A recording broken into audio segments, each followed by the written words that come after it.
মানিকগঞ্জের অজপাড়াগাঁয়ে নির্মিত হল ২৫০ শয্যা বিশিষ্ট স্পেশালাইজড ক্যান্সার হাসপাতাল।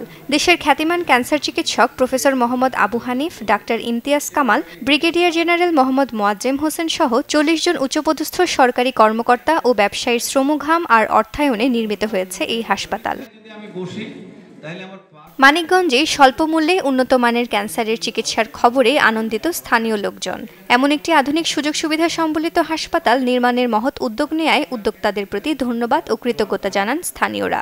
আমি এখানে আসছিলাম আমার মুখের সমস্যা নিয়ে, জিব্বার সমস্যা বেশি জিব্বার অর্ধেখানি ব্যথা অর্ধেখানি ব্যথা নেই। খুব ভালো ব্যবহার করছে, ব্যবহার খারাপ করে খুব সুন্দর ব্যবহার করছে। আমার কোমরে চিলে গেছিল, সেই জন্য ডাক্তার দেখাইলাম।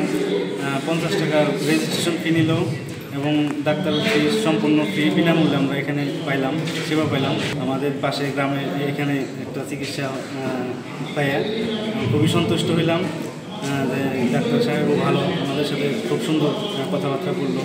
না, ভালো হয়েছে। আমার বাড়ির খাইছি, পাশাপাশি এখানে একটা হাসপাতাল নিলে আমাদের সুবিধা, জনগণের সুবিধা, এলাকার সুবিধা। গত ২০২২ সালের সেপ্টেম্বরে হাসপাতাল ভবন নির্মাণ কাজ শুরু হয়, তবে এখনও পুরোপুরিভাবে চিকিৎসা কার্যক্রম শুরু হয়নি। এই হাসপাতালে হেড ও নেক ক্যান্সারের পাশাপাশি নারীদের ব্রেস্ট ও সার্ভিক্যাল ক্যান্সার সহ প্রায় সব ধরনের চিকিৎসাই বেশি দেওয়া হবে। আমাদের কিন্তু নেক্সট স্টেপটা আরেকটু বড়। আমরা 4 বছরের যে একটা প্রকল্প আছে সেকেন্ড ফেজটা যদি আমরা শুরু করতে পারি, তাহলে আমাদের কিন্তু cancer hospital will run.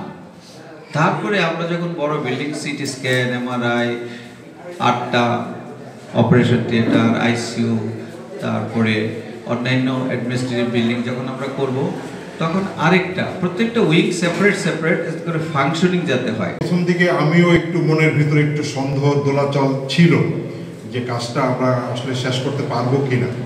But আমি একটা জিনিস এই পর্যায়ে এসে একটা কথা বলি যে আমরা খুব বেশি কিছু করে ফেলাইছি তা কিন্তু না, কিন্তু আমার ভিতরে এখন একটা আত্মবিশ্বাস আসছে যে না, আমরা কিছু পারবো। নানা দিক থেকে সকলের সাহায্য সহযোগিতা এমনভাবে আসা আরম্ভ করলো। তা গত রাত্রে প্রফেসর আবু হানিফ আমাকে বলল যে মোয়াজ্জেম, একসময় আমরা সবার কাছে দাঁড়িয়ে ঘুরছি পয়সার জন্য, এক সময় তুমি দেখবা ইনশাল্লাহ আসবে ভবিষ্যতে যে আমাদের ঠেকায় রাখতে হবে না, আমরা আপনাদের পয়সা দিব।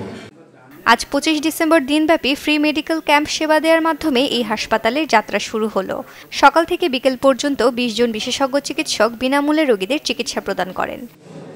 Desk report, channel 24।